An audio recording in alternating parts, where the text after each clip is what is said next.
Okay, Tony is thumbs up, Chairman. Okay, good morning, everybody. Welcome to the staff meeting of November 17th, 9 o'clock in the morning. So those that are joining us on Facebook and YouTube. So this will be a staff meeting. With that, I'll call the meeting to order and hand it over to the county manager.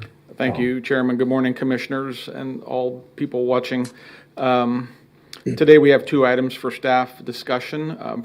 First off will be Kaylee from the Health Department here. There's an additional feature we've added to the dashboard that she wants to display and show to you. And then Akeem is here to continue discussion regarding legislative agenda to try to further shape it. And then we have an agenda item tomorrow to hopefully perhaps finalize the agenda. So with that, I'll turn it over to Kaylee. She'll run it from the podium here. And then if there's questions after she's done, we'll be glad to have them.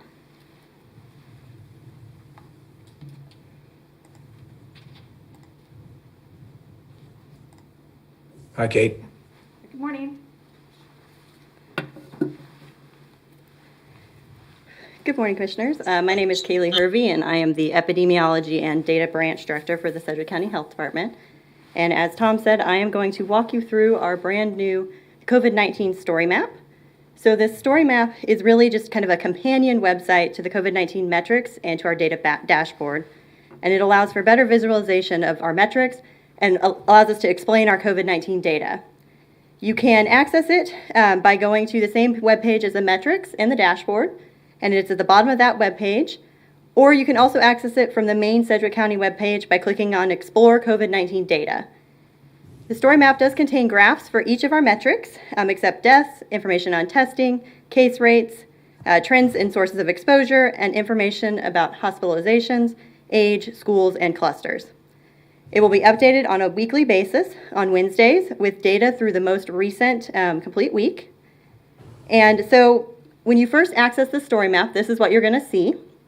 And you can scroll down a little bit and click on whatever you are most interested in looking at, or you can scroll all the way through the entire story map. Since there's a lot of information on the story map, I am going to just kind of briefly walk through the components of it, but I'm only going to really focus on certain areas. So the first section, it just kind of walks through some general information about the story map, and then a little bit about COVID-19 in Sedgwick County, as well as some information about our public health orders. And so the first real information, data-wise, is the metrics. And so you can scroll through all of the metrics graphs, except deaths again on this. And if you want to look at any specific metric, you can kind of focus on that one.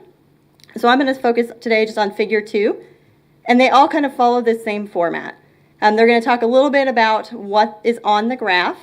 So this one is the new cases of COVID-19 in Sedgwick County, and these are all by week. And so it does show this one from March 15th. And so you can see when you look at the data, you can really see kind of how it's progressed through when we first had our first cases back in early March until the most recent week. And you can see our pretty dramatic increase that we've been observing in a much clearer way with this graph. For all of these graphs, we do have thresholds, which are going to be these green and red lines. Each threshold is set slightly differently depending on the data on the graph. This one is going to be 5% of our total county testing numbers, and that's negative and positive tests combined. And so you can see that's why it kind of rolls a little bit, because our testing numbers have changed as we've progressed through COVID. So I'm going to scroll past the rest of the metrics fairly quickly, just again due to time, but I do encourage you to kind of go look at this information and really kind of dig into it. We do have a graph for every single metric that we have on the table. And so we have things for percent positive, we have information on non-cluster cases, so those not associated with clusters. We have information on percent positives for all of our testing. And I do apologize, it's lagging a little bit. And then we do have information on community disease, so those that exclude the long-term care and correctional facility residents.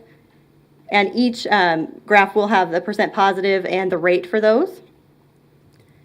And then We also have information on testing, and so our testing numbers, both the testing number and then also the testing rate. And then the last graph that's shown on the metrics is kind of a similar graph to that very first one on the dashboard.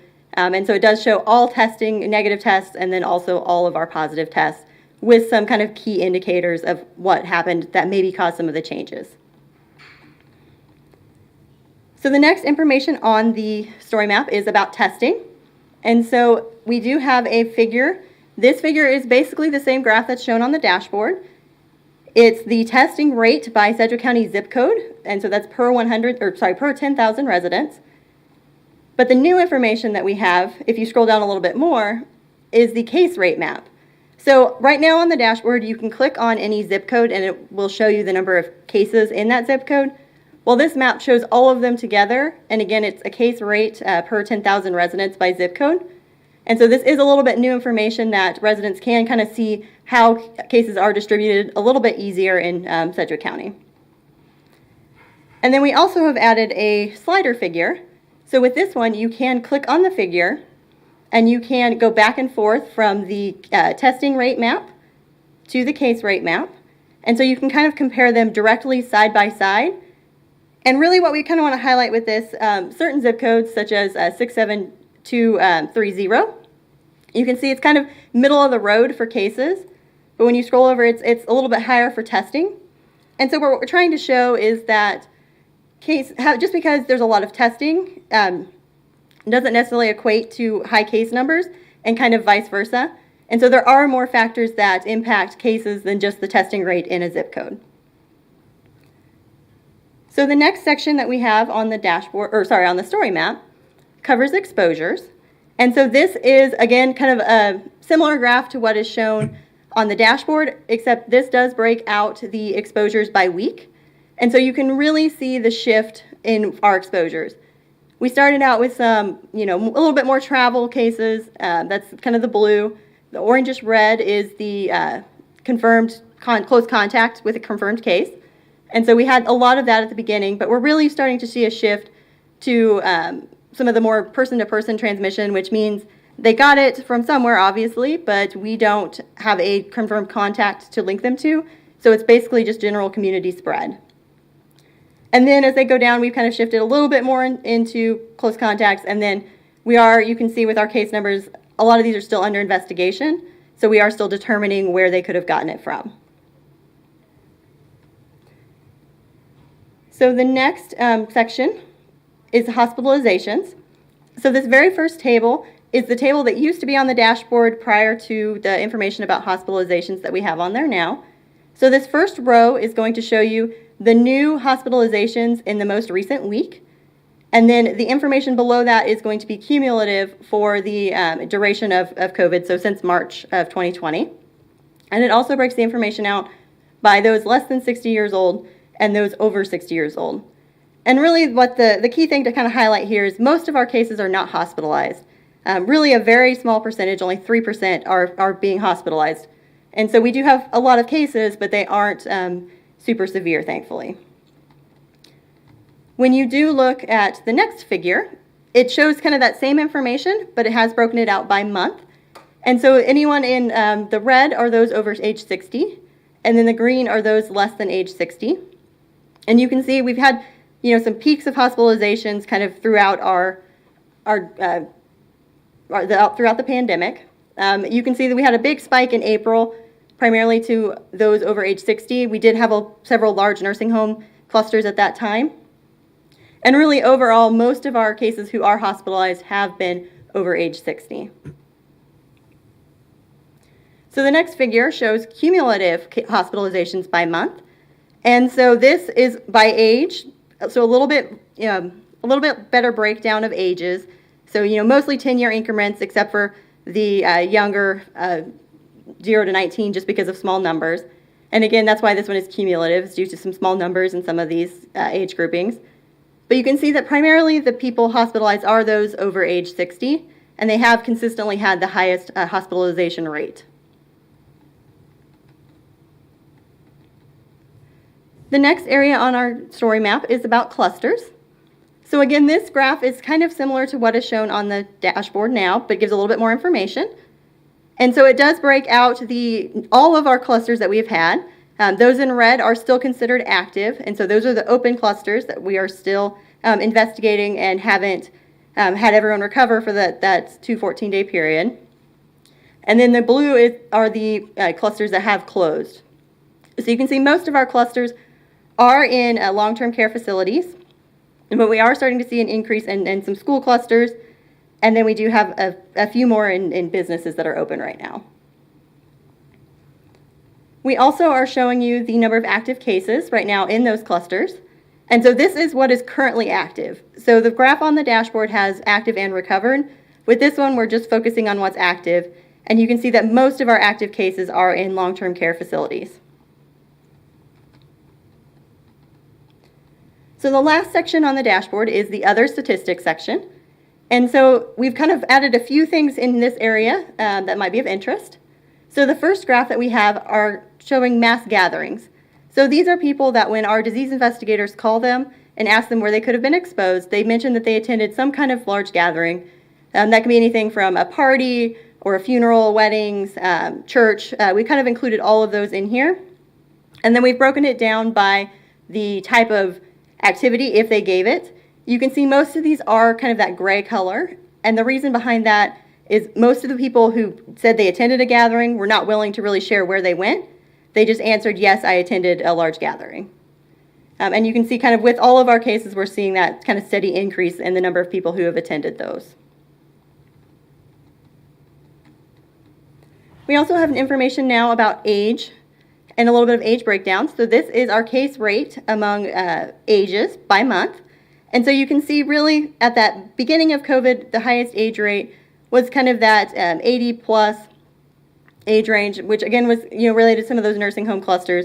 But really about May to June, we started to see a shift into some of the younger age groupings. So now pretty consistently it's the 20 to 29-year-olds that have the highest case rate, followed by the 40 to 49-year-olds. And then the last section that we've added on here is school levels. And so as I'm sure you're aware, with schools back in session, we've been starting to see some more cases in the schools. And so we first have broken them down by cases and then a little bit of information about clusters. And so these are the number of cases that are in schools, the number of schools that have reported a case, and the number of districts that have reported a case. And these are all Sedgwick County residents that are associated with schools. There are some people in these numbers that maybe attend a school district or work in a school district outside of Sedgwick County. But we've included them because they are our residents, and so they are our cases. And then we also have information about the clusters. And so we currently have 163 cases associated with school clusters in 10 different school clusters. And then the last kind of graph that we've added on here is breaking down these number of cases, again, in all Sedgwick County residents associated with schools by week and by whether they're a student, which is the red, or if they're a staff member, which is the blue. And then the last thing we've done to add to the story map is just really for convenience for our residents. We've added the dashboard, so if they want to go straight from this to the dashboard, they can just click on this and it will take them directly to our COVID-19 dashboard. And that is all of our story map. I have a question. Can you go back to, first of all, this is really great. I love all this information laid out. Can you go back to the highest case rate graph? Just in general, or are you looking by age? I'm looking by age. Oh, okay. Sorry. That would be this one. Is there any way that you could like send that to me? I guess I can just, I think that's really important for our community to see. Yeah, and that's one of the reasons we wanted to put this information out here. This is the first time we've been able to share it in this kind of a way. What's figure 23? Is that the same figure? Can you go down? Yeah, each figure has, we've got the figure and then we have a little bit of information about what it's saying, some interpretation.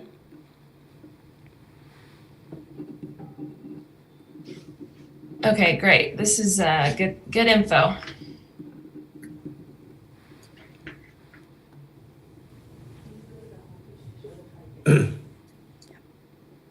This can be found where? Where's the link for this? So if you go to the main Sedgwick County webpage, you can find it by clicking Exploring COVID-19 Data, and that will take you directly to it. Or you can click on the COVID-19 metrics and data, and then it would be at the bottom. So we've got the metrics, the dashboard, and then it would fall underneath the dashboard on that page. So we have two ways to get there. Thank you so much. You're welcome. Kaylee, a lot of information there. This is Pete. Thank you. Lot to digest. I know that you kind of went through it pretty quickly for convenience, but there's a lot there that I think all four of us will probably try to explore a little deeper, and I assume that you would be available for further explanation and questions and information. Yes, of course. So I'm not sure, Commissioner Dennis, Commissioner Howell, do you have any comments or questions right now? I think it's great. I appreciate what you've done so far. The one thing that I was wondering if we have is the deaths with underlying causes.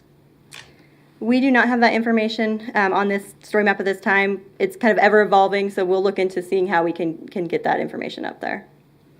Super. Well, I think it's great. I appreciate it. Thank you. Yeah, I have a couple of comments. So number one, I want to say thank you for the work. It looks really great. And I am curious, since we have all this data apparently in a table somewhere that's a source for all these graphs, I assume, is there a way that someone could actually access the data directly if they wanted to, like, say, do a data download so they could have the data in a table format? Unfortunately not, because of the way the data comes. It's from KDHE directly, so it's considered protected health information. And so we can't put out that information directly to anyone without certain approvals and things. What I'm saying is the data that's displayed on these slides, you're disclosing to the public. I'm not asking for additional information. I'm asking for that same data that I can download. I'm assuming there's a table of some sort that makes these graphs work. Well, one of the things is you're showing some of the graphs are showing accumulated data, and one of the things I would like to look at is what's happened in the last 14 days or the last 21 days. I could do the math and figure it out based on if I can get the details off your graph. I could probably go do that. It would be a lot easier if the data was something I could just get access to directly, or if you guys would essentially make it so I could toggle between accumulated versus, maybe last 30 days or last 14 days or something like that. Because I don't know that what happened last July may not be as relevant now as what's happened the last couple of weeks, for example. So, trying to drill down into the data, it would be nice if I could either get the data repackaged slightly, or if I could get my hands on the data, I would like to be able to even create those graphs myself. We can look into how we could potentially do that, but it's KDHE is pretty strict on how we share data. We potentially could do aggregate, but that would be about the far as we could go.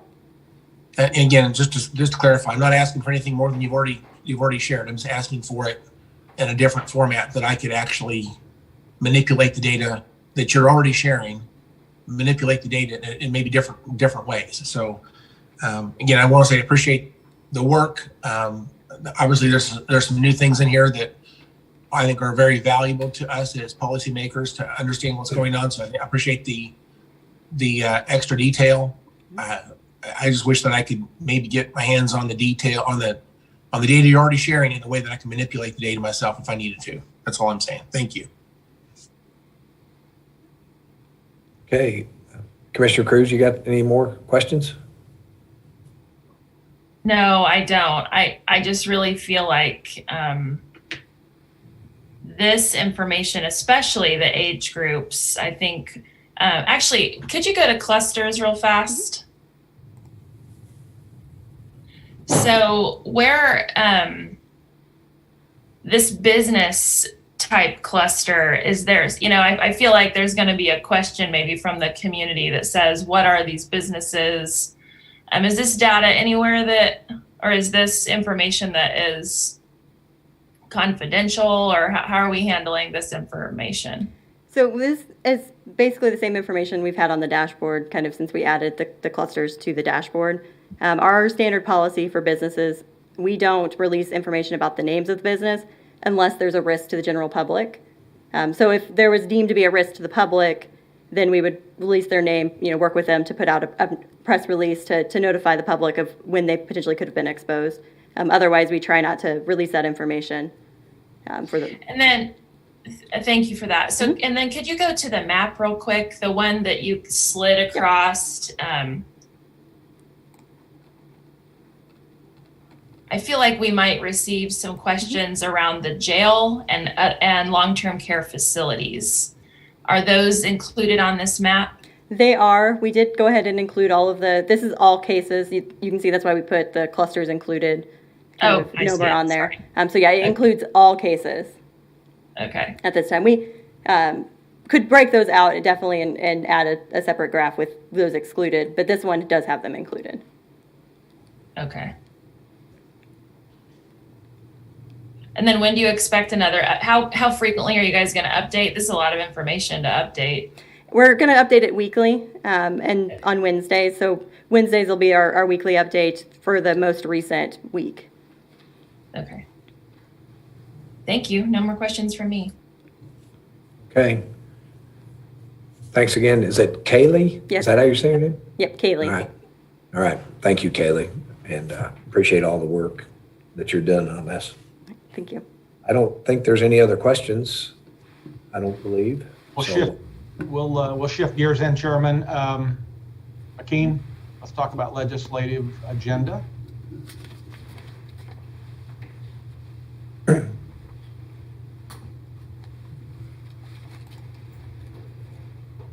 one. Yep.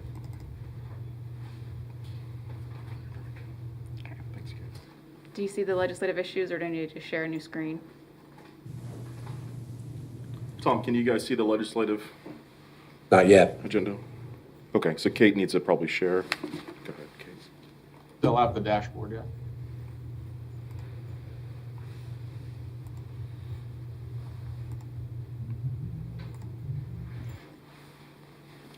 Chairman, can you guys see it now? Yes, we can. Wonderful. Good morning, Commissioners. Akeem Ashford, Communications Director. So today really is to kind of dwindle down the proposed legislative agenda that we've talked about over the last couple of weeks. Mike Papoon is also on the Zoom call for any questions that you guys may have. Chairman, this is really an opportunity just to kind of go, our idea was to go line by line over each proposed issue, and if you guys want to talk about it, but then we really need to kind of dwindle this down, and then we'll bring that hopefully to a vote to you guys tomorrow. And so I'll basically clean up what we talk about today, bring it back to you all for tomorrow to go over. So however you'd like to do that, Chairman, we can definitely help facilitate that conversation. Well, it's fine with me. I'll take your guidance and we've covered a lot of this, had some comments and so. You bet. But it looks to me like, I think there's an agreement that the category of mental health and behavioral health issues, I think that, from my perspective, continues to be our number one or our top priority, even though it's got 4 bullets in there. It is a cluster, if I can use that word. But it's, I would agree there that that's a kind of priority, and then from there on, I'm not sure where it goes. Unless, Commissioners, do you have a feeling on that? Do you agree? Yeah, I agree that mental health and behavioral health in general Right. is absolutely a top priority. Well, Mr. Chairman, my only concern is these statements are kind of undefined. When we say, for example, strengthen and enhance the Medicaid safety net, what specifically are we asking for? I think we need specifics. address the behavioral health needs of the uninsured and underinsured. What specifically are we asking for? If we could somehow clarify what's the answer, what are we actually asking them to do? I'm sorry. Yeah, I'm sorry. It's written right underneath it. So strengthen and enhance the Medicaid safety net through enhanced rates for behavioral health. Fund a 4% increase for behavioral health reimbursement codes to address increasing costs of service. So that's the specific nature of that request. It follows up with each one below it. I understand that, Commissioner Cruz. Thank you very much. You're welcome.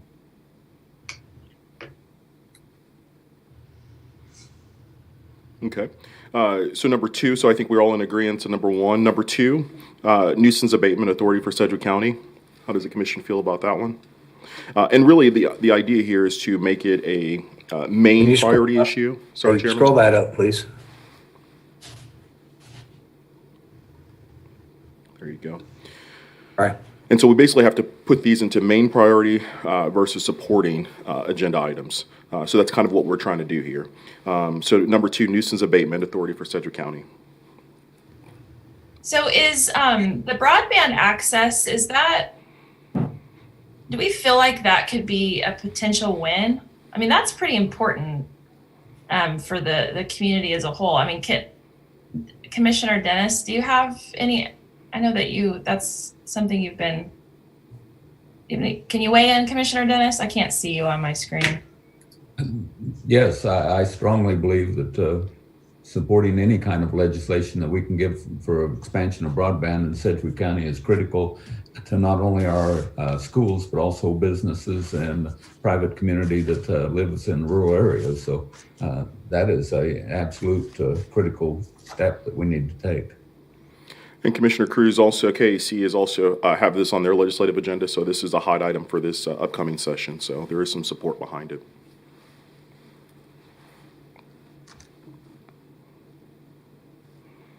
Commissioners, if I could weigh in just for a second, if you hear me. I think what we're trying to accomplish today is trying to whittle down some of these issues, prioritize some of them. Was there any thought on nuisance? I mean, Akeem talked about a nuisance abatement. That was obviously a bill we had to pass one of the houses last year. Obviously, several commission districts have problems with nuisances that can't be handled through county court. Is there any issue with continuing to include this as a priority issue by any of the commissioners? We were so close to nuisance abatement in the Charter Commission last year that I think that those are easy wins for us this year to keep those as one of our priority issues. Thank you, Mr. Commissioner. Yeah, so, okay, reconfirm. So we're very close on nuisance abatement and Charter Commission, right, Mike? Yes, we had bills last year, and we'll have bills drafted ready to go at the very beginning of the session on both of these, number 2 and number 3. And they both passed the Senate last year, but, and I know several of you remember going up to Senate elections, ethics elections in local government. And it went through the whole Senate as a whole, but then COVID struck and we weren't able to get it over through the House. So right. We feel as Commissioner Dennis said, we feel very good that we can move those along this year. It was Vote Anywhere bill also almost done? The Vote Anywhere bill, and I talked to Jason this couple days ago. I think his feeling was, from talking to the Secretary of State, and he was going to touch base with him again, is Mr. Schwab was going to start working on his regs and to enable the legislation that was adopted 2 sessions ago to go into effect, and that really we don't need another piece of legislation at this time. Well, that's what I was wondering. If we've already done that, I don't even know if it needs to be on there. Just I concur. We got Scott Schwab to agree that he's going to implement that the year following the major presidential election. Right. So I don't know that we need that on our agenda at all. Right, but continue with. I mean, our lobbyist will keep us informed, and Akeem, they can. I mean, to me, I'm sorry I didn't bring my paperwork home. So on this page, if you just took out Vote Anywhere bill, I think items 2, 3, 4, and 6 are kind of priority so far for me.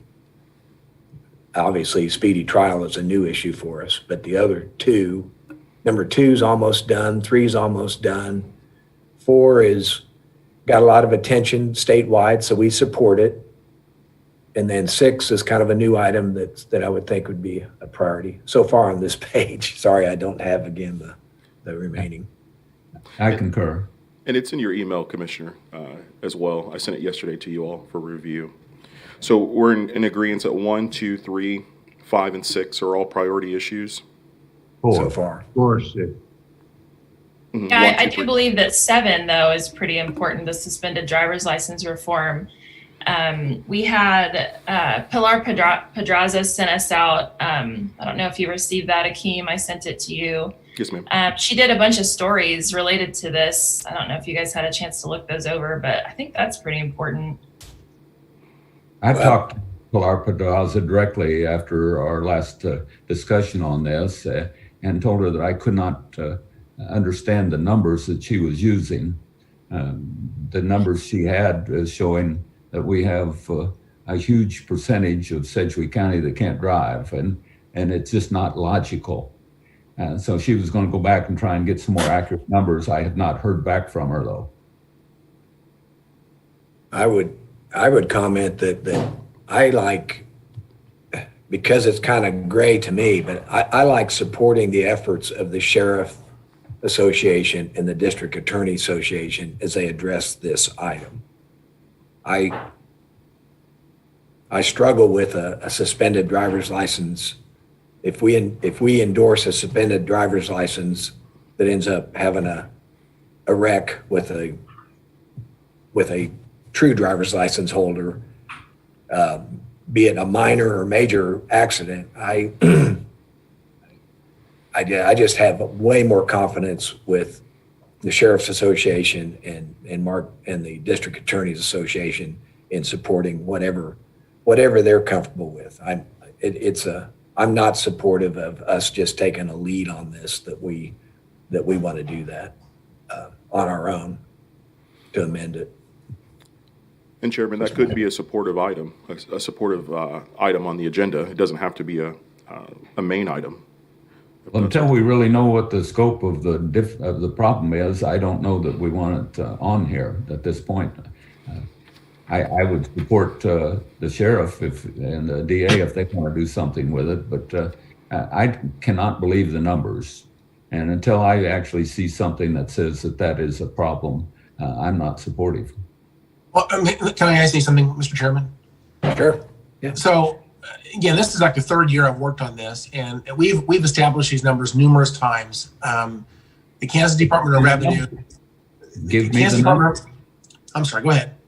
Well, give me the numbers. I have not seen accurate numbers yet. I can see a lot of people that give, 213,000 people in Sedgwick County have suspended licenses. Do you really believe that? No, the last numbers I saw were around between the 60 and 70,000 suspended licenses in Sedgwick County. Nevertheless, it's the highest number. Okay. Oh, wait, go ahead. I can send you the email that says we got 213,000 people. Well, that's not correct, and that's not from KDOR, I don't believe. But anyway, they have given us our numbers numerous times. I've worked on this for 3 years now. We're not asking for people to simply not have a restrict. We want people to go from suspended to restricted if they're a good player, they're paying their fines, they're working it off, they've got an agreement with the judge. To move them to a restricted status so they can go to work and provide for their family is a positive move. These are not people who have DUIs. These are not people who have reckless driving charges. There's, I think, 7 categories of licenses that are suspended that are not eligible for a restriction, to move back to a restricted status. So this is primarily a financial situation, and people sometimes very quickly get thousands of dollars in the hole and can't resolve that because they don't have the resources to solve it. They can resolve it over time, but they can't resolve it to get from a suspended back to a restored license in one step. And so this is a middle ground that allows them to become productive. And so this is very positive. It's a financial situation. It's not a situation of whether they're qualified to drive. It's about finances. And that's the problem. So people who are on this restricted status, who are trying to provide for their families and can't get out of that hole, they're making a very bad choice to drive anyway. Most of them don't have insurance, and that's why we have a huge problem in Sedgwick County. People who have accidents, and then bad things happen. You find uninsured drivers. You find people fleeing the scene of an accident, committing another crime because they're making bad choice on top of bad choice. The root cause of this many times is they have no way to get out of the restricted, out of the suspended status. And so this has been a problem I've been working on for 3 years now. I cannot believe that we are still at a point where we're doubting the data that Sedgwick County has. The highest number of suspended licenses are in Sedgwick County in our state. And about 50% of the entire state's list of suspended drivers are in Sedgwick County. And so, I don't know what number you want to hear, but if it was 60,000, which I think is the right number, maybe slightly north of that, I think that this is still a priority for Sedgwick County, and it's time for us to put it on our platform and move it forward.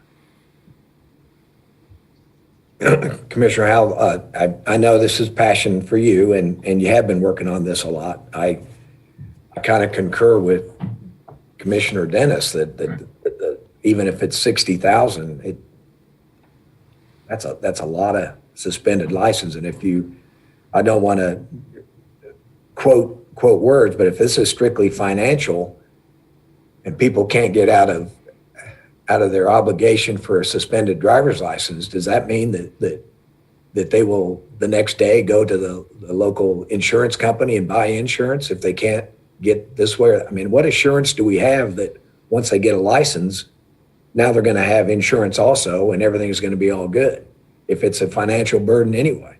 I just don't know that I can't defend this to the taxpayers that are cooperating with how they, their responsibility. And I wonder if we could, would there be a possibility to have Sheriff Easter, have Mark Bennett come and address this with us? Because this is a problem in our community, and just because it doesn't affect us personally doesn't mean that it doesn't happen. So I wonder if you guys would be willing to discuss this with our sheriff, with our DA, and see if we can come to some resolution. Because I do believe that having those numbers in front of you from those folks, would you believe it then? Well, yeah, if it's verifiable. But if I recall, just this most recent meeting, Sheriff Easter and Mark Bennett, Sheriff Easter for sure weighed in. He said the original bill in its own format, we were totally against as a Sheriff Association. I'm maybe paraphrasing, but I recall him saying that. And I remember him saying, and so together with the District Attorneys Association, we are working through to try to get an agreeable bill. So to me, the sheriff and the Sheriff Association and District Attorneys Association are way more in tune legally and application-wise than we are as a commission, considering us as taking the, I really struggle with it, obviously. And I'm not sure, I think the taxpayers and the citizens of our community would trust if they knew the sheriff and his association, district attorney and his association were working to resolve this issue.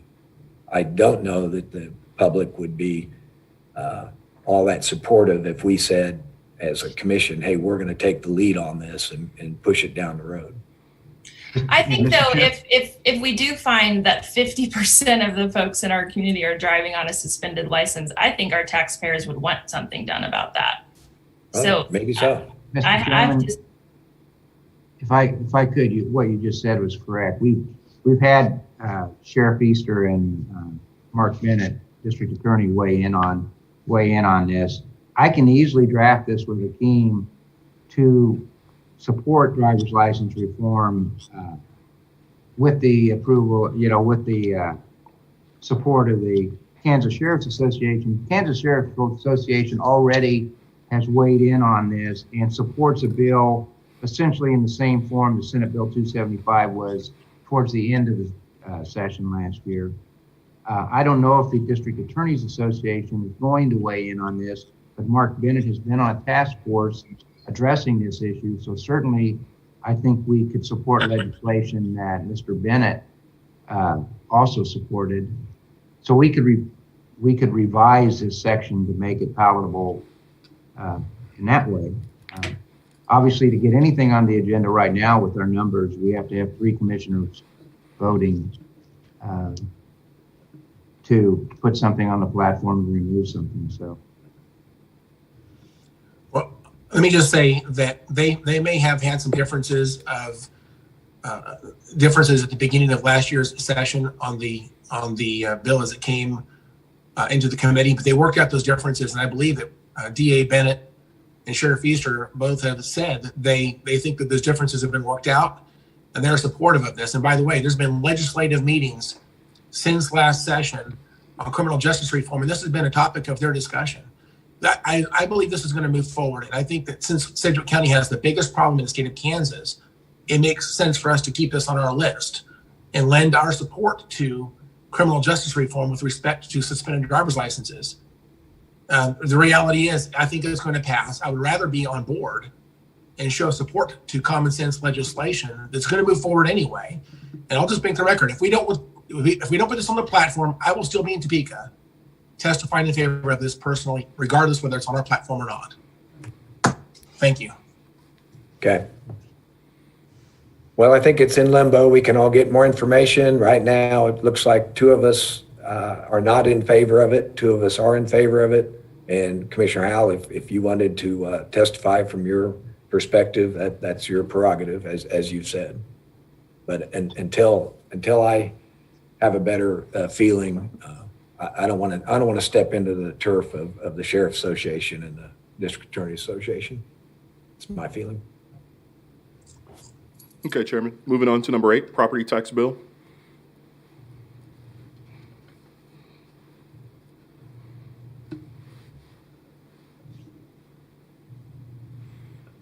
I don't know.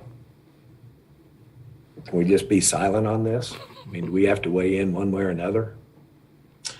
Let me remind the discussion is I'm confident this is going to be reintroduced.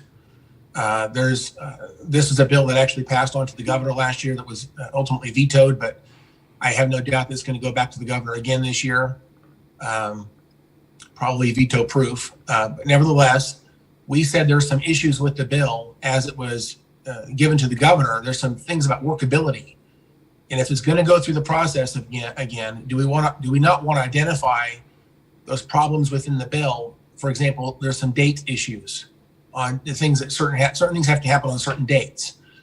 I think we need to speak to that, just like we did the tax lid in 2016. And so there's an opportunity for us to fix the legislation before it's signed, or we can do a trailer bill after it's signed, but that's going to be more difficult. So the best time to speak up to this is right now. But I do believe there's a lot of momentum on this bill.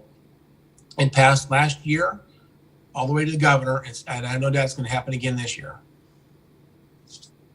Tim, can you remind me? I'm sorry.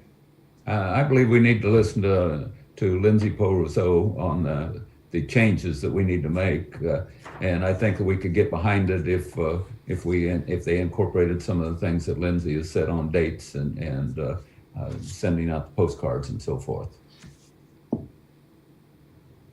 Mr. Papoon, can you remind the group why Governor Kelly vetoed this bill? I really don't know for sure, Commissioner. I think it may have been because the Kansas Association of Counties and some other municipalities were opposed to it. But I don't know that I could go back and try to find her veto statement and see if she indicates why she did that, and I can have that by tomorrow. But I don't know for sure. As Commissioner Howell stated, it was pretty much. Of course, at the end of the session, it must have got entered into it in the conference committee. There were a number of other pieces of legislation with this bill. This wasn't the only bill. The House Bill 2702, which is what she vetoed, had more language in it and more issues than just the property tax bill that was originally contained in Senate Bill 294. So, but I'll try to find out that information for you, Commissioner. Thank you.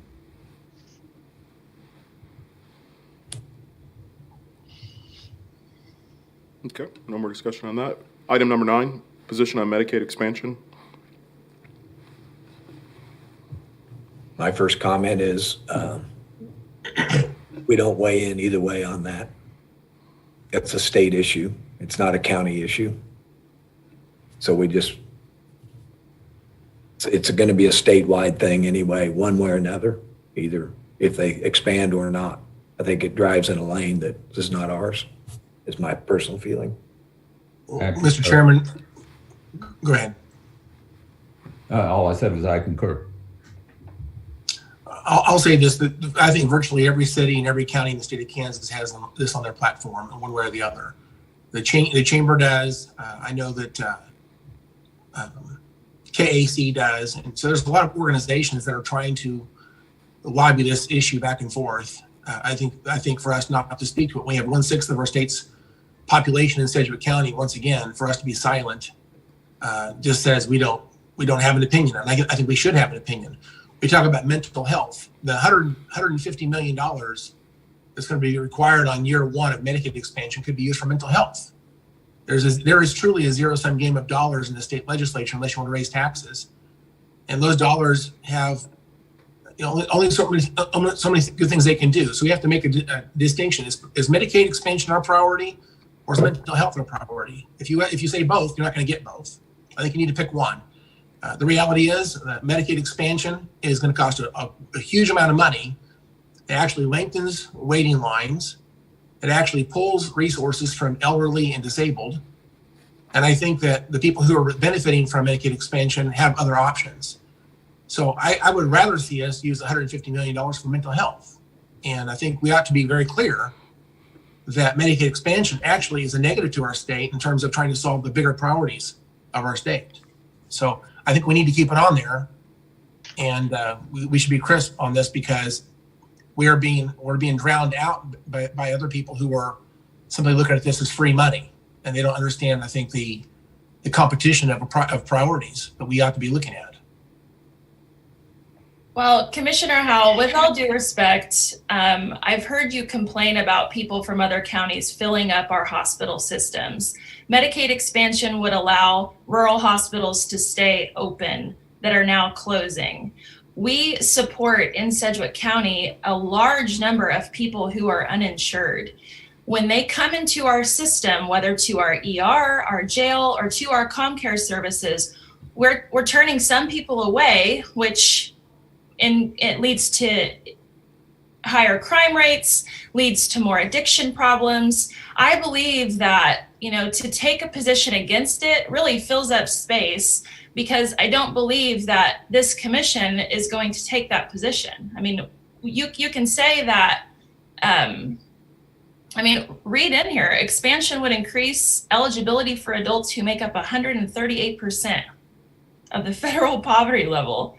I mean, again, just because it doesn't happen to us individually doesn't mean that it's not happening in our community. I would really suggest you go over to ComCare and talk to our folks who are boots on the ground to understand what the real problem is. That it's a real problem, and Medicaid expansion in our community would allow people to receive medications they need, care that they need, instead of being on the streets. Well, I would argue that the rural hospitals have not closed as a result of Medicaid expansion or not expansion. I think that's very well established. I listened to the debates in Topeka, and there's plenty of data to talk about that. But regardless, we're talking about medical benefits versus mental health benefits. They're not necessarily the same thing. You can receive mental health benefits through other programming through the county. If we have that money money from the state granted through the county, could provide some benefits for mental health solutions, but it's not the same thing as uninsured meaning medical health. Mental health is medical health. I'm not going to debate this here today. It sounds like you guys don't really want to have this on there. That's fine. Majority, 3 votes is all it takes, and that's fine. I'm going to disagree with it. I think we need to speak to this, and it should be very clear that mental health is our priority. And I don't think you can have both. You can't have Medicaid expansion and is to put huge amounts of money into mental health at the same time. So If I could weigh in, Akeem's reminded me, one of the purposes we're trying to accomplish this morning is to whittle this down. Obviously, we could go on and on about some of the policy positions on these issues. I will say, though, that Kansas Association of Counties, which includes a ton of rural counties in the state, took a strong position in favor of Medicaid expansion. So, are there 3 votes to put a position of any kind of Medicaid expansion on the platform this year? Mike, I would say, if you listen to the dialogue, Medicaid expansion is a very emotional issue on extreme sides of both. And I think Commissioner Dennis and I believe it's a state issue that they need to grapple with. And I think David and I probably feel that it muddies our platform either way. And that's why, with David and I feeling it should not be on at all either way, that's at least 2 votes. And then obviously Commissioner Howe feels one way and Commissioner Cruz feels similar, but as of now, I don't see it needing to be on there. Thank you, sir. Thank you, Chairman. Akeem? Okay, moving on to item number 10, ballot order. This is the legislation that Commissioner Howell brought up to rearrange ballots so the contested races at the top and non-contested races at the bottom of the ballot. Thoughts on this, either priority versus supporting? Last time we talked about, go ahead. We just had a huge election. 70-some% of Sedgwick County voters voted. I did not hear and receive a single email about the ballot order. People voted, and their voices were heard. I think that it just kind of muddies up our legislative agenda. I don't see any reason to have it included. Okay. Do we have? I have to agree. And Commissioner Al, it's a common sense thing that I think that the Secretary of State can support on his own. And I mean, it is a common sense thing. I don't think it's a big item as well that we need to champion necessarily. We can support it, but I think it'll go on its own. Commissioner, That's fine.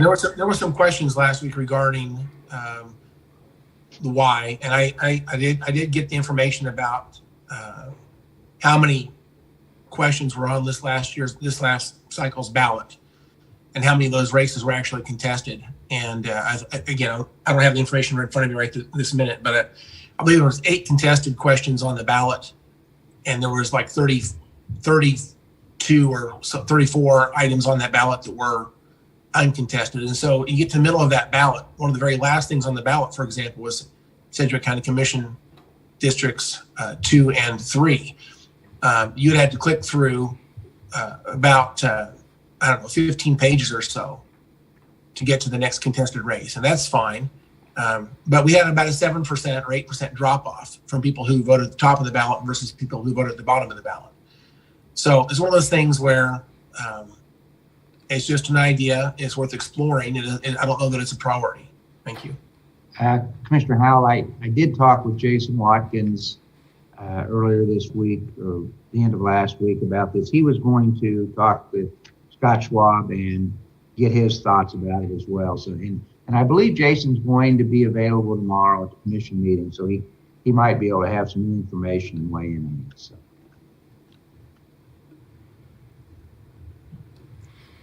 Okay, moving on. Item number 11. This one has 3 supporting items as well. This is for the Department of Corrections.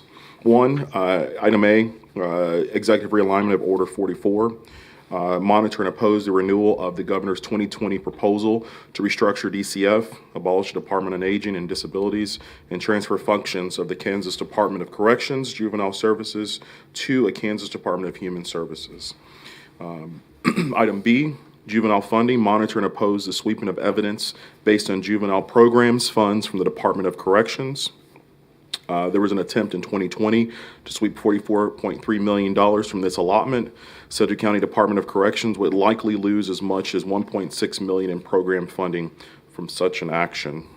And then item C, support increased funding. This would fund caseload carrying employees at a level of competitive compensation, to allow agencies the right size officer caseload ratios, and then 3, to better administer community-based programming for both state mandated community corrections, adult intensive supervision programs, and community corrections adult residential centers. So there's 3 items to the Department of Corrections. I feel like this is a lot to take in. I think if we were to support this, and I am supportive of this, I feel like we need to pare it down and get specific, if that's possible. I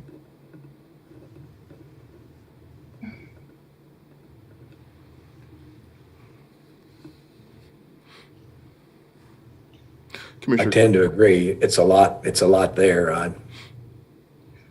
Obviously, our corrections departments know the impact of this. I'm not quite up to speed on this as much as I assume that it's something we can support as a measure. I don't even know if there's bills they're talking about or whatever. So maybe that's where Mike, if you could help me out here. Is this something that we don't have to take the lead on, as the chairman was saying, but maybe support? So kind of make it a supporting item on the platform? Absolutely. We don't necessarily need to put it on a palm card or something like that, but still have it as a position so that if one of these issues becomes important during the session, Jason should have the ability to go ahead and lobby in favor of it, that the commission approved of that. So, Chairman, would that be the will of the commission to make this a supporting item? well, I haven't heard from Commissioner Dennis, but I would agree there, or Commissioner Dennis and Commissioner Howe. I'm fine with that. I think, we support. Yes, sir. Okay, moving on to item 12, emergency communications.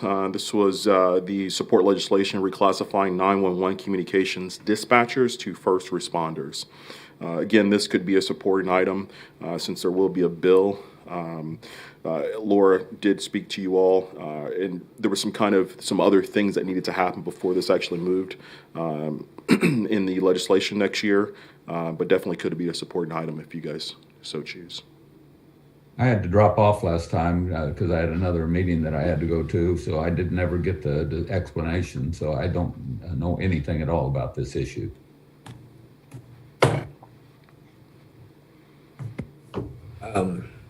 Trying to recall what Laura talked about when we.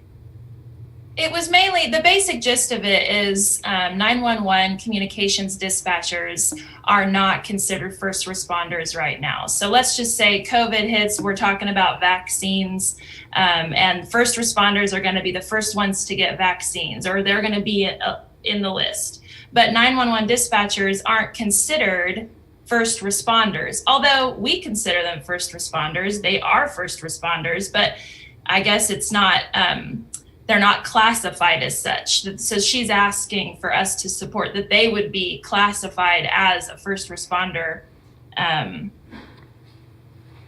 That's really the gist of it. And I now recall, Mike maybe and everybody can weigh in, but she did say that this is more of a statewide movement because many of the 911 people are needing this, but she did suggest or acknowledge that in Sedgwick County, under our HR world, we do consider them first responders in Sedgwick County. So we are, I think she was just asking us to be supportive in this movement at a state level. Commissioner Cruz or Commissioner Howe, do you recall that kind of discussion from Laura? Yep. Yeah. That's right. So I guess we can support it, secondarily, but it doesn't have a direct impact on us in Sedgwick County. I guess I would also like to ask our other first responders for their opinion of support or opposition to find out, is everybody singing the same song and all of that.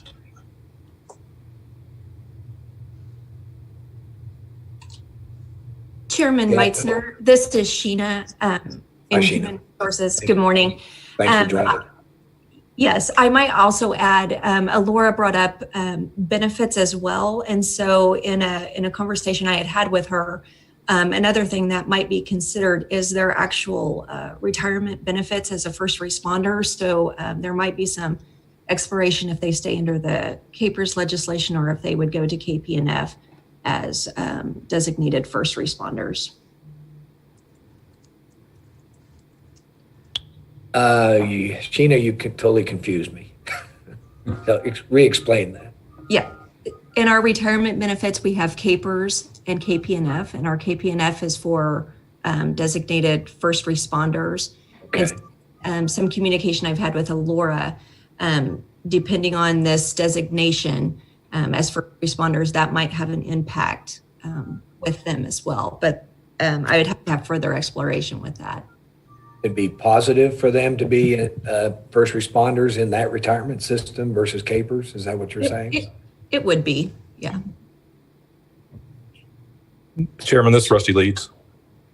Hi, Rusty. Hey, yeah, just to give a little bit further explanation, this is kind of a national trend over the past few years where 911 centers have been evolving and becoming more recognized as public safety professionals. Historically, they were kind of looked upon as call centers, just right. People sitting in a room taking calls like a telemarketing firm or something.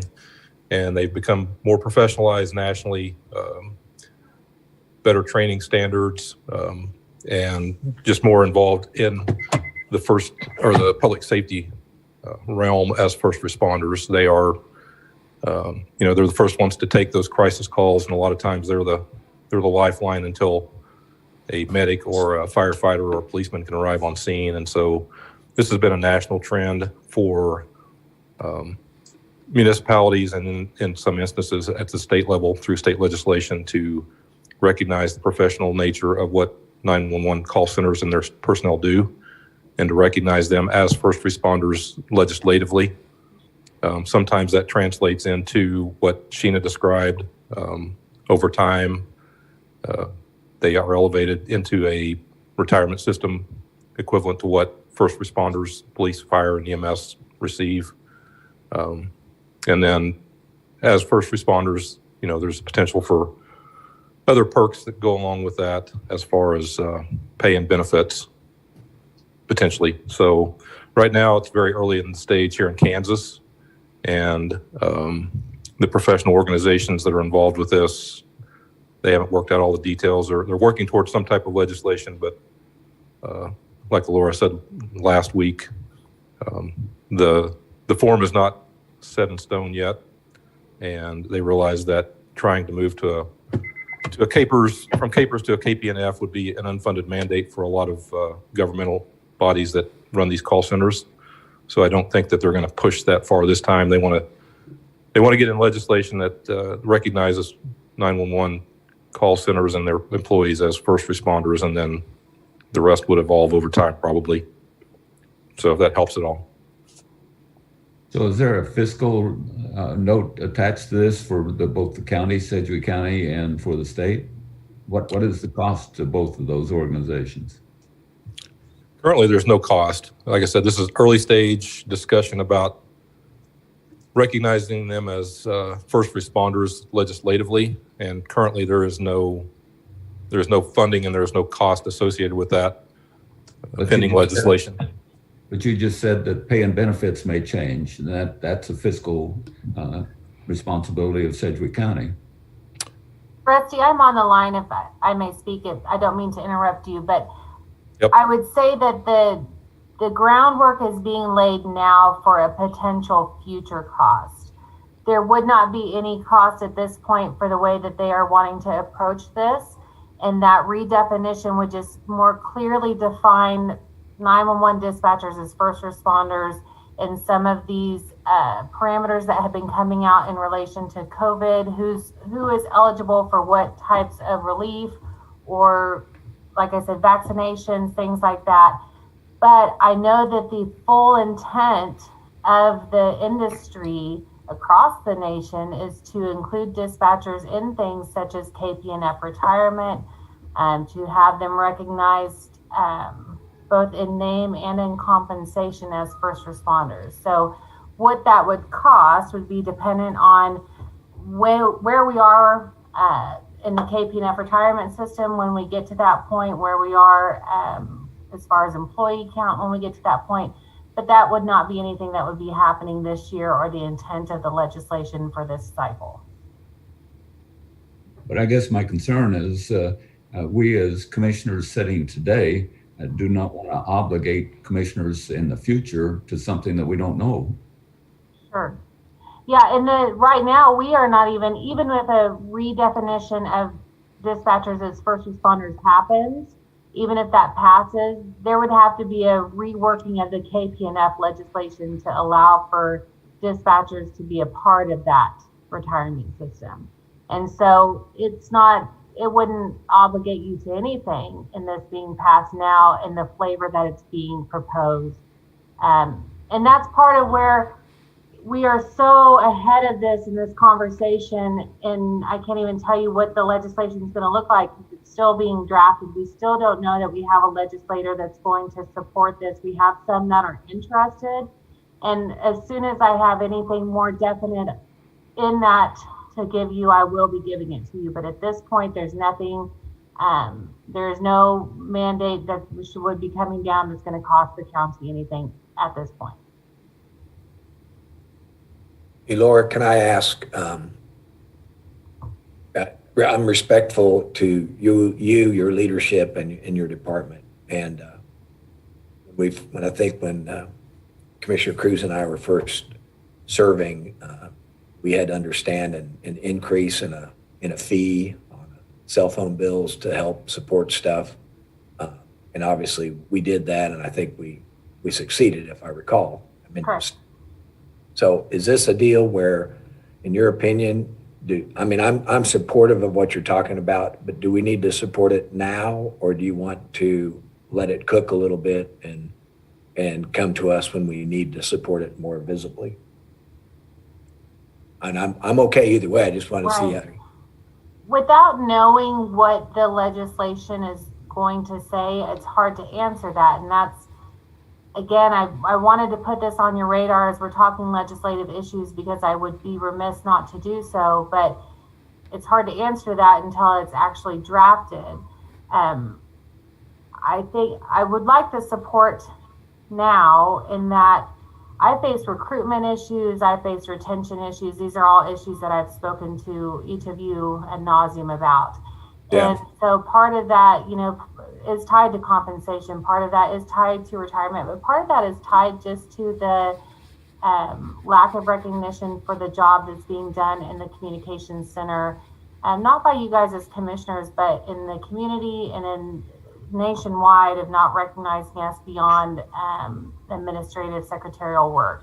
And so I would ask, long story short, I would ask for that support now, even in that reclassification and title only, to help garner that respect and acknowledgement of my team's work. Okay, that's helpful. Thank you so to me, having it on our agenda in a supporting role if we're calling primary and secondary efforts, I think it's probably worth having on there. The other commissioners, you can weigh in, please, if you want to. Yeah, I think it's important, regardless of who's on the commission, that we're always going to have first responders. Our dispatch is the first stop, right? You call 911 and we have to get people to where they need to go as far as firefighters and our police force. So I think regardless of who's sitting in these commission seats, those people are always going to be there and need to be treated as a first responder in pay and compensation and all the benefits that come along with it. It's important that we recognize the hard work that these people do and act accordingly. I don't have a problem with keeping it as some kind of a supported item, but as far as saying that we're going to support it when it comes up, it's going to depend on what the bill says and what the fiscal note says before that I can say that I'm going to get behind it. Good point. Commissioner Howell, do you have an opinion? No, I just want to say these platform statements are a concept only. It doesn't pledge our support to the final product. We always have the right to pull our support. But in the concept, do we support what she's describing? That's really the question. And of course, the devil's in the details. We have to actually see the bill before we actually offer testimony in the committee hearing. But I think in general, retention and recruitment is a pretty big deal for 911. My biggest concern, of course, is KPNF being a CAPERS product. The state's going to be pretty reluctant trying to add more cost to KPNF. So it's going to have some challenges going forward. And again, if we want to help it, they probably need our help to move it forward. Okay. All right. Thanks for the comments, everybody. Okay, Chairman, we'll add number 12 as a supportive item. Moving on, item number 13 would support legislation expanding gaming here in Sedgwick County, including sports gaming, and a portion of those revenues being distributed to the county to address behavioral needs. This was on last year. Personally, I'm very supportive of it, but it's not an end-all be-all. There's construction going on already. It's unfortunate that the Native American casino is going to go in and the state gets zero compensation and the county gets zero compensation. And so I weighed in before. We don't have to have it on here if the majority doesn't want to, but personally, I think you all know how I feel about this. I think it's state-sponsored gambling is the wrong way for our state to go, and especially exclusivity for 25 years. But that's my 2 cents. So I'll respect how you all feel on this. I'm okay either way. Mr. Chairman, I was texting Jason earlier. He's in Peak at a hearing, and Jason thought there may be some efforts by the legislature to actually expand gaming this year because of the Indian casino going up in Park City. So just wanted to let him weigh in on that. Okay. I would personally not want to see it on our platform. I think we've got plenty of gaming opportunities in the community. And to add more, I just think it pulls more money out of the economy. It doesn't really help us. It helps the gaming industry more than it helps the government. And for people's enjoyment, there's plenty of gaming opportunities in our community already. I don't think we need to add this on there.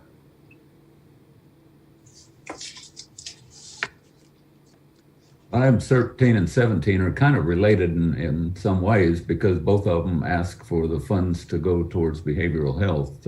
So I don't know if we're muddying the water by putting two items that discuss the same kind of issues, or if we could combine them somehow and come up with one's position on gaming.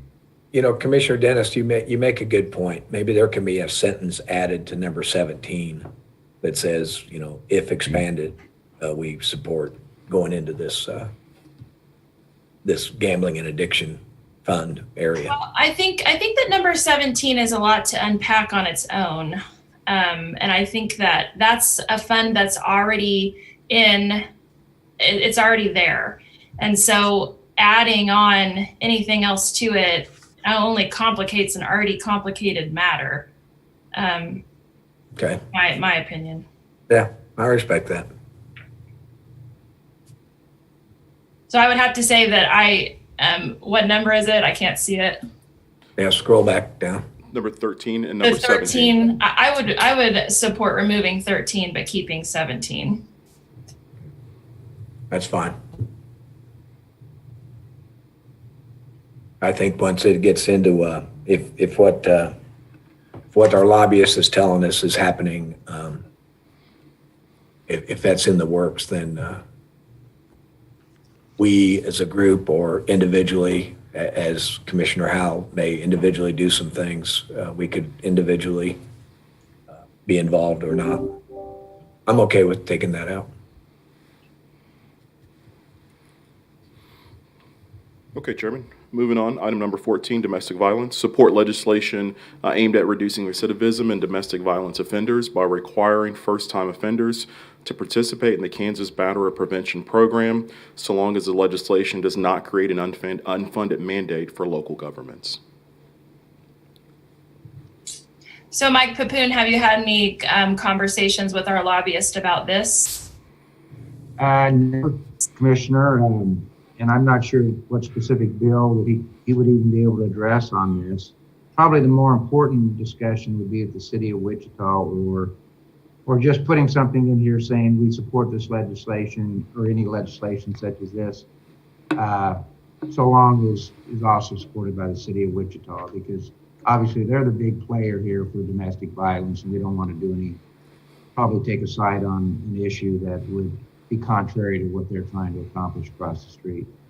Well, we are also a big player. If you go down to our lobby every Thursday, you'll see that we have a PFS and a PFA docket that is full. I think that we've been talking about this the whole time. So to say that it's only a city of Wichita problem, I believe is incorrect. So I'd like for you, if possible, maybe we could see what's happening in Topeka.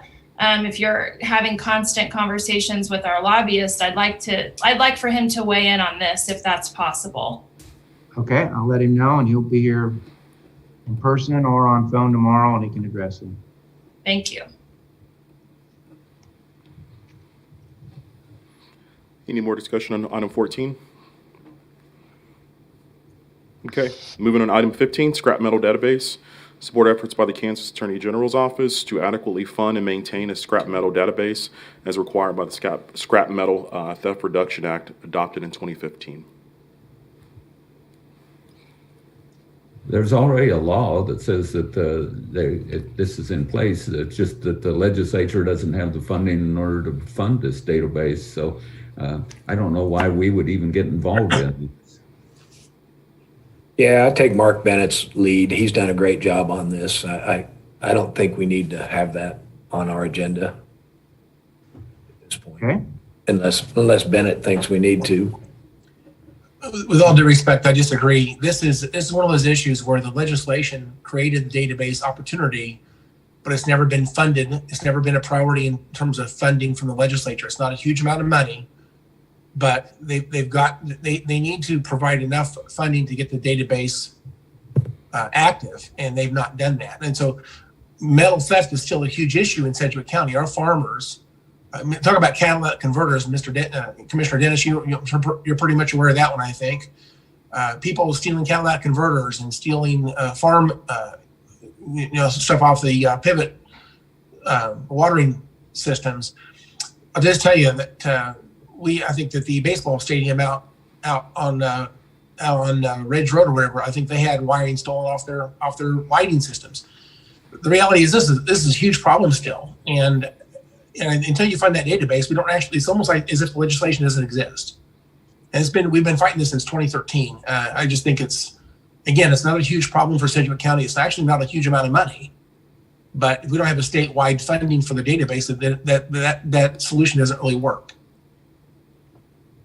Mike, could you check with Mark Bennett and ask him if it's something that is important that we need to support funding a database? I'd also be interested if Association of Counties even has any momentum on this as well. I don't want to be the only one out there asking the state to fund something.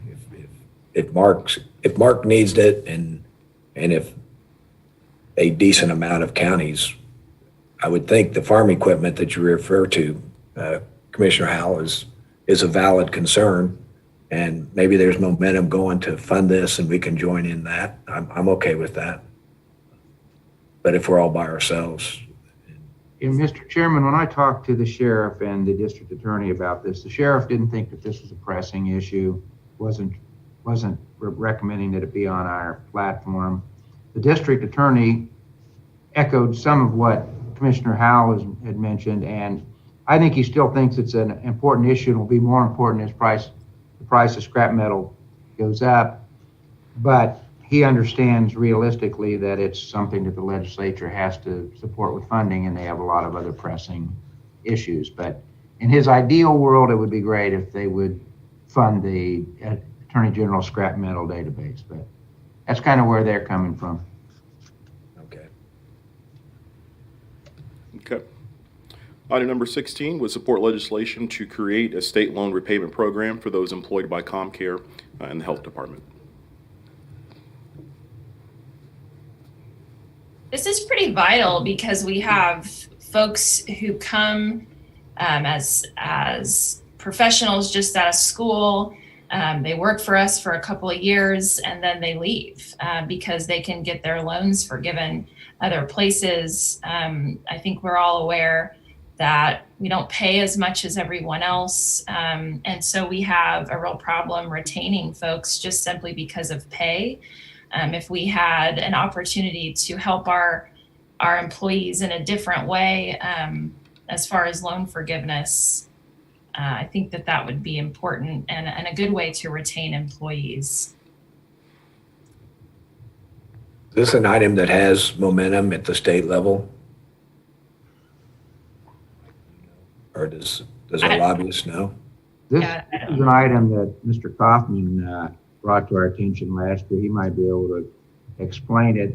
Again, I believe it's an item that's going to take significant state funding, which during this year might be difficult, but I can let Tim weigh in. Commissioners, it's one of those issues that there's a lot of support in the industry. The community mental health center system across the state sees this as important. It's more important to us because of our urban designation. Many of the rural CMHCs already qualify because of other programs that may be available for rural healthcare provision. So it's much more important to providers like the Community Mental Health Center in Wyandotte County, Johnson County, and then for us here at ComCare. There is a cost associated to it. It depends on how a program is designed. It's going to determine what the impact is locally or with the state and how that share gets spread. But again, from a recruitment and retention tool, it would be really significant for us in our community.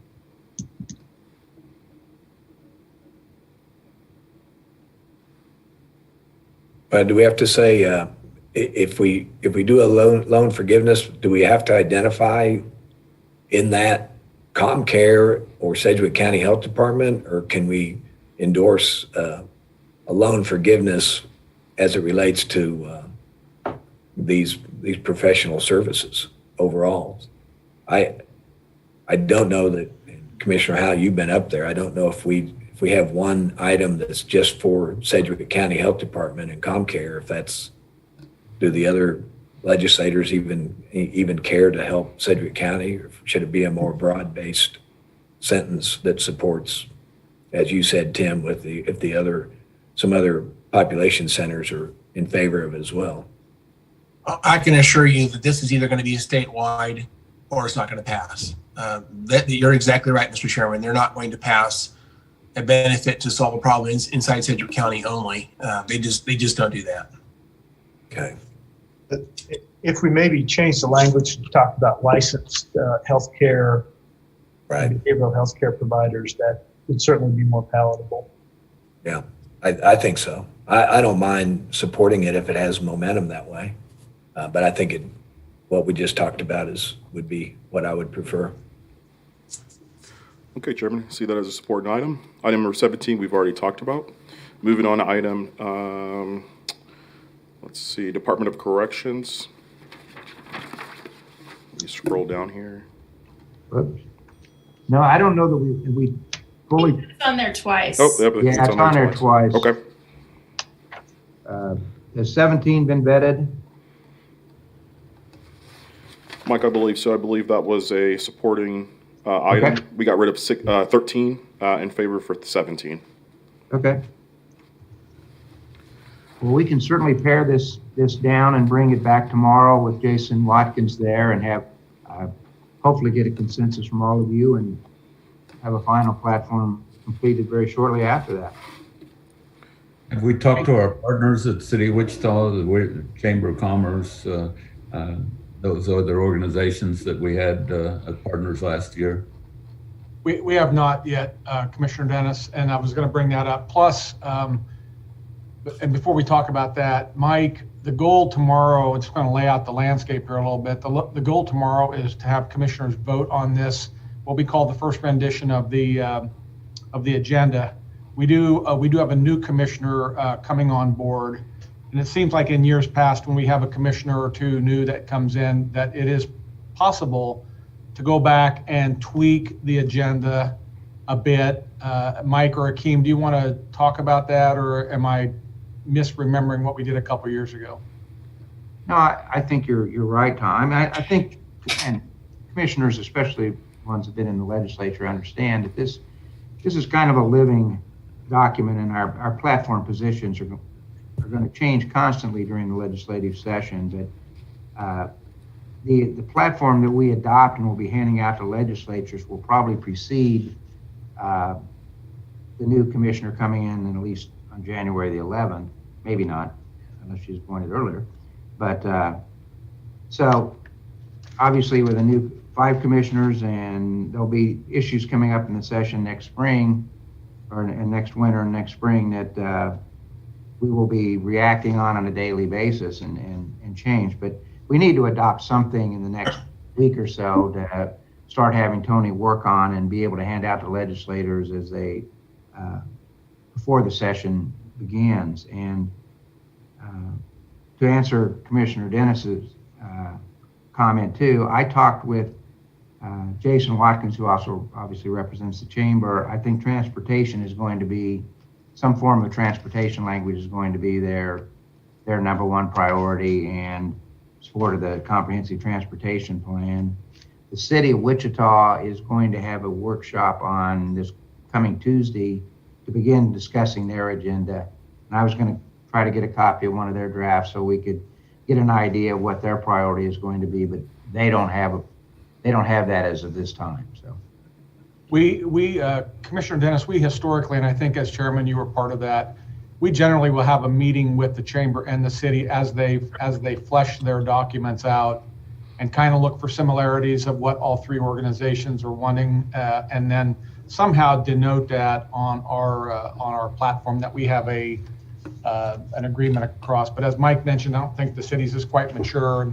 And when I think about the timing on it, it seems like we did that in December the last couple of years ago, after all entities have their platforms put together.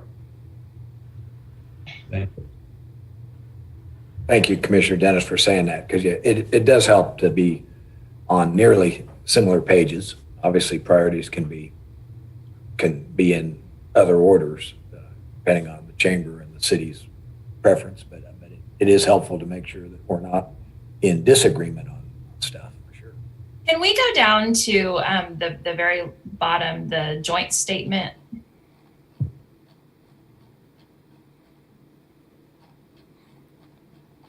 Commissioner, there it is.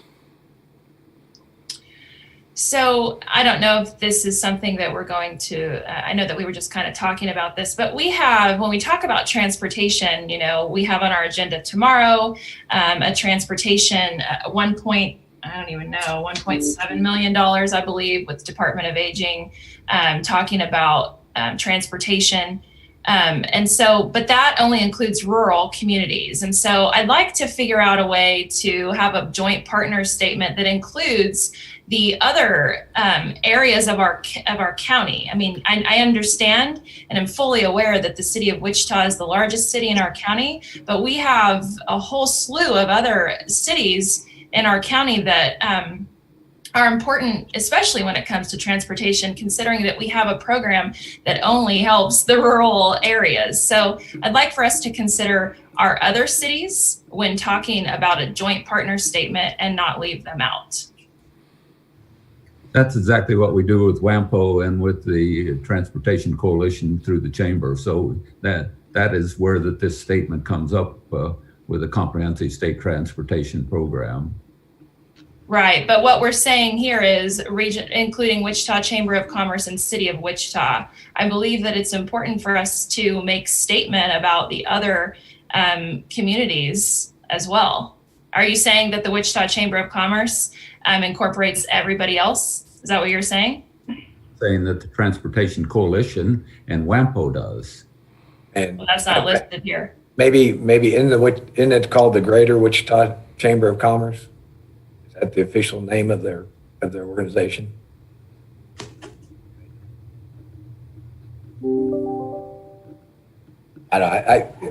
Commissioner Cruz, I'm in agreement. I think this is a pretty comprehensive statement. I think it's all inclusive for the area.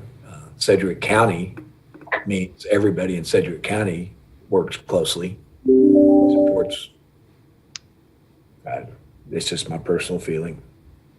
I think we downsized and kind of focused this better based on, we were kind of, I remember this as a change from the last time we looked at this, which helped, at least item 2.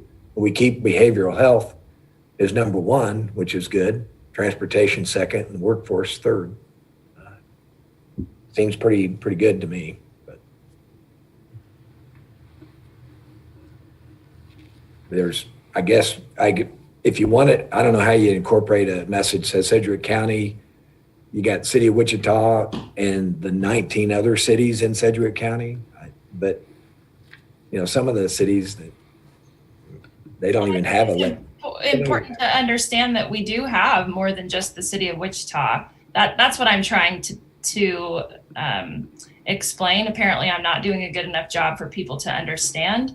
But I would like to make sure that we at least reach out to the other communities.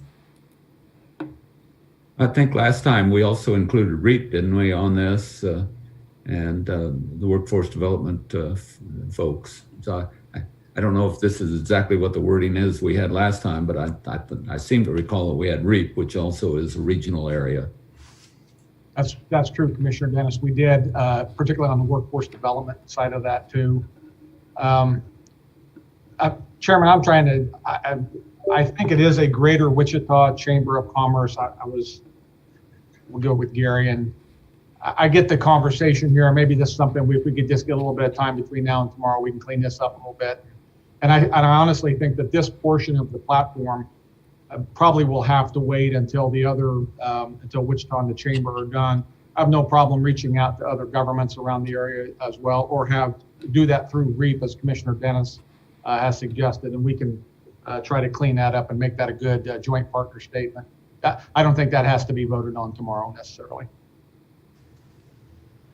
For what it's worth, I think the word including is a good word. It doesn't mean it's not saying this is an exhaustive list. It just simply says these are some of the partners we're working with. It's not trying to be an exhaustive list. I'm actually happy with the statement as it currently is stated. Yeah. We have experience there. There's some cities in our county that probably would disagree with this kind of statement, kind of go on their own. And so I'm not sure any other smaller city other than Derby, I'm not sure that any of them have their own, a legislative platform. They might have a legislative issue that they tackle on their own, but I don't. At this point, Mr. Chairman, just to make a quick point, I want to start changing our reference to Derby as a small city. They're now a first-class city. Pretty exciting to know that, but and they do have a legislative platform, and I hope that we are working with them and not against them. So I don't know what their platform is going to be as well, but right. Reaching out to Wichita, I do think we should reach out to other cities that have platforms, invite them to share their platforms with us, and if we find conflict, we can hopefully address it before we get to lobbying. But I'm not trying to offend any city. I just think the statement's long enough. If you start adding lots more detail, you start losing the value of the statement, and that's my only point. Yeah, and thank you for reminding about Derby. Yeah, personally, I've never thought of them as less than a first-class city anyway. Me neither. They're a great city. Yeah. Chairman, if it's okay, after the commission votes tomorrow, I do have email addresses for all city administrators and managers within the county, and I'd be glad to share our agenda if the commission is okay with that with the other cities. Okay. And just put a pulse out there. So. Sounds good. So remind me though, what exactly are we voting on tomorrow? The first draft of this? So this isn't going to be the final. This is a draft of this.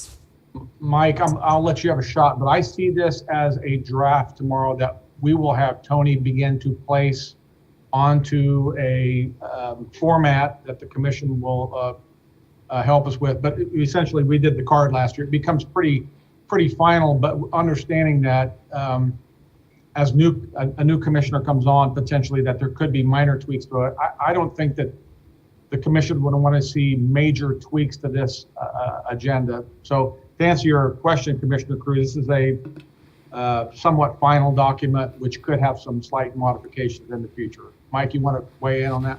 I agree with you, Tom.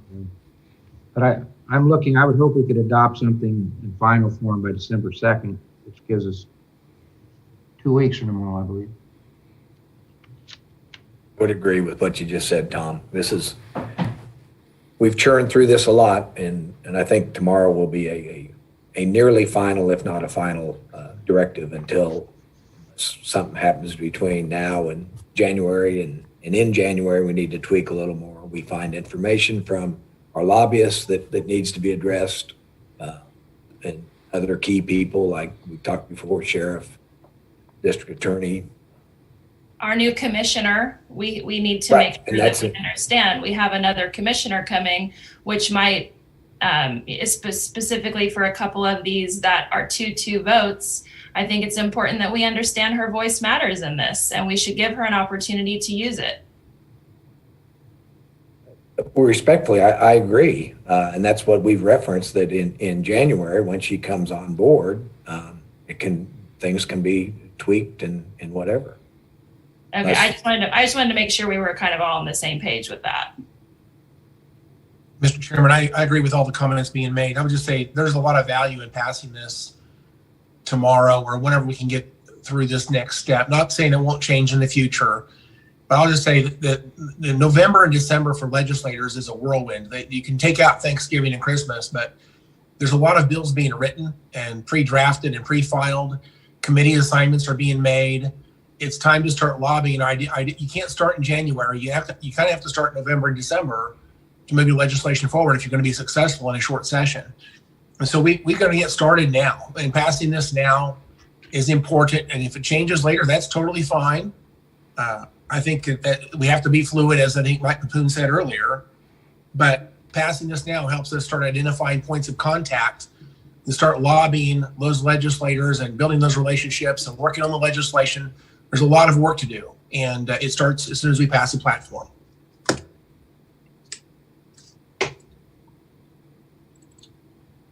Okay. What else we got, Tom? That is all we had today. Chairman, I just kind of want to remind the commission and the public that are watching this, our hospital numbers are on the dashboard. Our new cases are on the dashboard. Kaylee kind of went through that today. Hoping that people are very careful in masking and distancing and maintaining their ability to stay away from large crowds the best they can. Just a reminder on that, just a little public health reminder.